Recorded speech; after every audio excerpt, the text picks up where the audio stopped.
Hey, what is up guys? This is Nishi from MST.TV here, back with another Market Watch episode. So today is going to be sort of a continuation of yesterday's episode, where we're following up on some of the craziness brought upon the market by the most recent ban list. The difference is that today we're looking at cards that weren't on the list itself. It's sort of like a ripple effect, where a single card being hit or released can cause several other cards to spike or dip. While we're going to cover some of the major ones today, we should definitely expect to see several more in the next couple of weeks as players test out their strategies and prepare for the upcoming format. Let's get started. The first card that we're looking at for today is Big Welcome Labyrinth. So the ban list hit a ton of different strategies, and that's certainly going to make room for new decks in the upcoming format.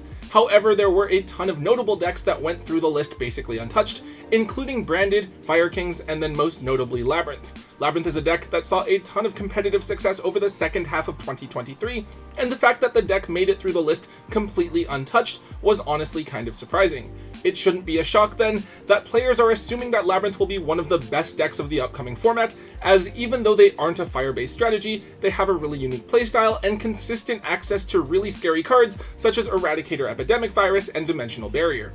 Big Welcome Labyrinth is definitely the best card in the Labyrinth deck. It special summons a Labyrinth monster from your hand, deck, or graveyard, and then returns a monster that you control to the hand. This triggers the effects of your Labyrinth card since it makes a monster leave the field, but it also gives the deck access to recursion to get resources back out of the graveyard. On top of that, it has a graveyard effect where you can banish it to bounce a fiend that you control back to your hand, or if you control a level 8 or higher fiend monster, you can bounce an opponent's card instead. This effect is also crazy since it's a possible disruption and can also trigger your Labyrinth effects as well. While the rest of the Labyrinth deck, aside from Orcus, was reprinted in the 2023 tins, this card wasn't in there because it came out a little bit later in Photon Hypernova, so we're not expecting its mass reprint to come until the 2024 tins. However, the card did also get an Ultimate Rare upgrade in OTS Tournament Pack 23. Those Ultimate Rares have gone crazy and have basically doubled in price over the last few days, as they were sitting at around $40, but they are now between $80 and $85. The other printing is the Ultra Rare, which happens to be the lowest rarity version of the card and seemed pretty reasonable, sitting at around $20, but with this ban list it has surged up to the $35 mark. Hopefully if you guys want to play Labyrinth, you already have your Labyrinth cores together, because this is certainly going to be one of the pricier cards over the next 6 months or so, although there is a chance that it could get an early reprint in something like a Battles of Legend set like Welcome Labyrinth did. I wouldn't expect that to happen, so you're probably going to have to wait until the tins come out next year for that more accessible printing. Next up, we're looking at a couple of Orcus related cards. So Harp Horror coming off the ban list was a very popular move with a lot of the player base. A lot of people look back at TOS format very fondly and want to have Harp Horror back in the game. Well, now that the card is off the list, we are seeing a few other cards trending on the market that supposedly will help Orcus to be a more competitively viable strategy. The first card is Gursu, the Orcus Mech Knight. This card is a level 4 machine that on summon sends an Orcus or World Legacy card from your deck to the graveyard, and can potentially treat itself as a tuner if there are 2 or more other cards in this card's column. And then if you have no other monsters, this card special summons a level 1 token to each player's side of the field.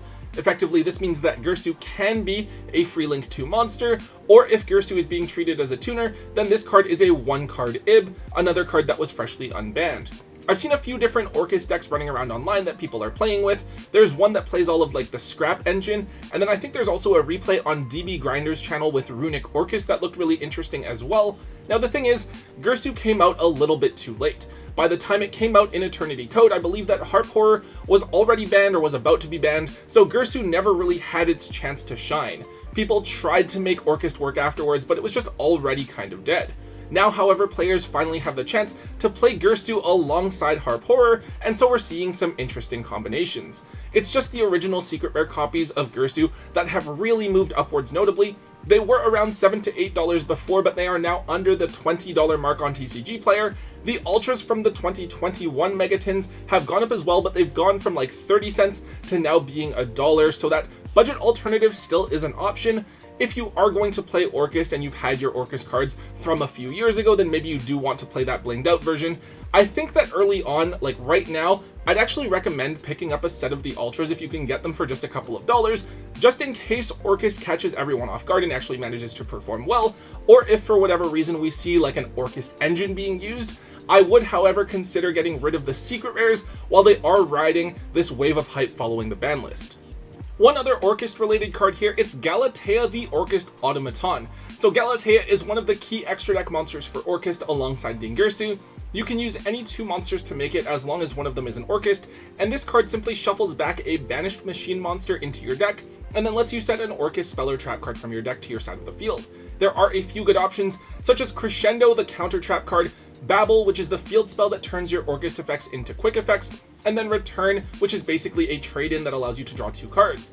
I believe that Galatea is generally played in multiples. I know you use at least 2 copies, since I do remember people linking Dingirsu off into a second Galatea so that Dingirsu can be revived on your opponent's turn as a disruption. I'm not sure if it's still 2 or if people are now choosing to play 3. Now Galatea actually only has 2 different printings. Its original version was a super rare from Soul Fusion, and that's the only widely available printing. Those are going for around $3 each right now, since it is something that you use multiple of, and it wasn't reprinted in the Megatins from its year.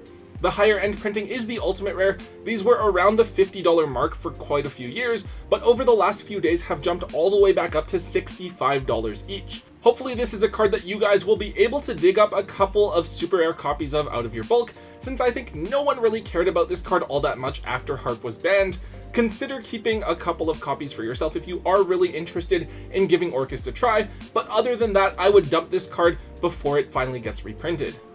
Moving on, I want to quickly take a look here at Runic Tip. So despite Joshua Schmidt winning YCS Bologna with Bestial Runic, the entire Runic engine went through the ban list untouched, with Runic Fountain continuing to remain semi-limited. I don't know if this is surprising or not. I feel like if it was hit in some way, like if the TCG just decided to copy the OCG and limit Fountain, I wouldn't honestly have been that surprised, but I also wasn't that surprised to see it was untouched either. Personally, I think that right now the Runic engine is something that every player should own, and by that I mean just pick up 3 copies of each Runic card in the game because they're all relatively cheap. The entire engine is extremely affordable, and I feel like it can mesh so well with so many different strategies. We've seen it with Naturia and Bestials now, but it could also work with decks like Volcanic and Generators. As much as the game is going to be dominated by fire decks moving forward, I think it's still worth looking into the Runic cards because the cards are extremely versatile. All of them double up as ways to put free bodies onto the field, and Fountain's ability to draw you 3 cards for no reason on your opponent's turn is honestly kind of broken. That being said, Runic Tip is one of the main cards that you guys should be keeping an eye out for. It's the best card to see in your opening hand as it searches for any Runic card. It can even search for Fountain if you're worried about your opponent imperming your copy of Hugin. The 2023 tins didn't come out that long ago, so right now either the secret rare or ultra rare copy is pretty affordable at $4 each. You can probably get your playset for like $9 or $10. I'm expecting Runic to pop up fairly frequently over the next couple of formats, and it'll probably be a really strong engine up until it eventually gets hit, so definitely consider picking up key Runic cards such as Tip if you can find them in trade binders at your locals. Alright, next up, I honestly didn't want to include this card today because we've just talked about it so many times, but I think we have to at least acknowledge it, so we're going to discuss it really briefly. It's Kashtira Fener. So this card is something that players have thought will get hit every ban list for like the last few lists, it feels like, and yet every time it remains untouched. This card is one of the strongest standalone monsters in the entire game, and in fact it's seen even more play recently, with Fire Kings using it to search for Riseheart so that they have an additional fire monster in hand to pop for their various effects. Despite the card being banned over in the OCG, it now remains at 3 in the TCG, and honestly I don't see this card not being relevant as long as it's in the game. It's a really strong board breaker for when you're going second, but even if you're going first, you just summon it out for free, and it's another thing your opponent has to play around, on top of how it can search for another one so that your opponent knows that they have to deal with it again next turn. Overall, the price fluctuations weren't too bad with Fenrir, so I think a lot of players were expecting this card to stay at 3, and so we just saw slight price shifts. The ultimate rares were just under $40 prior to the list. The card is now between $50 and $55, and then for both the ultra and secret rares, they were around $20. They've been trending upwards recently anyways. It seems that this just accelerated it a little bit, and they're now at about $25 each. This is a card that I'm expecting to continue to see trending upwards. It's just sort of a ticking time bomb. Eventually the card will either get hit, or it will get a reprint that will make it much more affordable and accessible, and the price will tank. That said, if you are playing meta Yu-Gi-Oh right now, you should most definitely own a set of this card for yourself to use, but I probably wouldn't want to sit on too many more copies than that.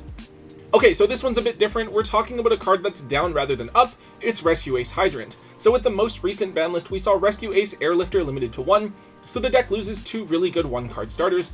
Kinda strange because I feel like Rescue Ace hasn't really been a top tier strategy for that long. We just got access to Wanted and Diabell Star, so they've only been around for a couple of months. However, with a lot of competitive success now under its belt, and additional fire support coming in Phantom Nightmare, I guess it is reasonable that Rescue Ace sees a hit to stop it from being too dominant, and to be fair, it's probably still one of the 3 best decks in the game right now.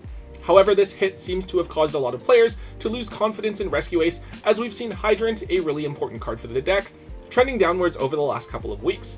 This card peaked between $50 and $55 just a couple of months ago, but we're now seeing the card down between $20 and $25, the lowest that it's been since back before the release of Duelist Nexus, the set that introduced both Emergency and Preventer to the TCG.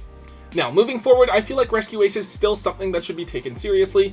There's still going to be a really strong deck even with the hit, and resolving Turbulence is still probably going to be enough to win you a lot of games single-handedly. That being said, if you were interested in Rescue Ace before, I would definitely consider now to be a great time to pick up the deck. Getting a set of Hydrants for $50 to $60 is a great deal, since that's what a single one used to cost, and the deck is still certainly able to keep up with other prospective top tier decks like Fire King and Labyrinth.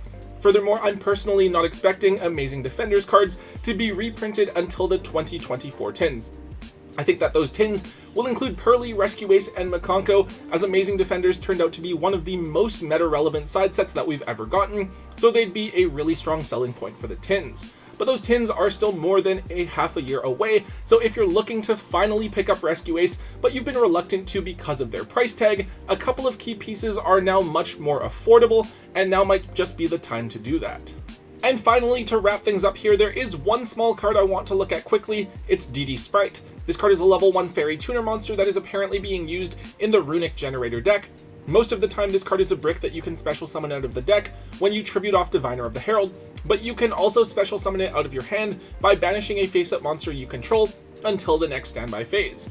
The idea is that you can use this card with Jerry Runic Fangs to make Ib the World Chalice Justiciar, which is really important for the Runic generator deck, since Ib gives you access to World Legacy Monstrosity, which can summon 2 level 9 monsters out of your deck.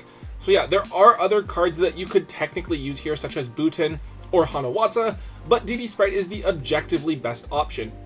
Now, it's just the old holo version of DD Sprite that is currently up in price. It came out as a super rare back in Storm of Ragnarok, and those copies are between $5 and $7 each right now. Fortunately, the card did also come as a common in the Wave of Light structure deck, and you can grab this card for like a quarter or something probably. If you happen to have this old card lying around in your holo bulk, you may want to now consider digging it up and offloading it while there is some hype around it. Alright guys, that is all we have for today's episode. For next episode, what I do want to take a look at is cards that haven't yet started trending upwards, but I think could within the next couple of weeks as people explore more and more about the strategies that were just buffed by the most recent ban list. There are a few cards that I've had my eye on for like the last few days, but they just haven't seen any price movement yet, but I'm expecting to see some movement moving forward. Anyways, guys, if you did enjoy today's Market Watch, please make sure that you let me know by hitting that thumbs up button. Make sure that you guys leave a comment in the comment section down below and hit subscribe if you haven't already. And until next time, guys, don't forget to hold on to your MST.TV.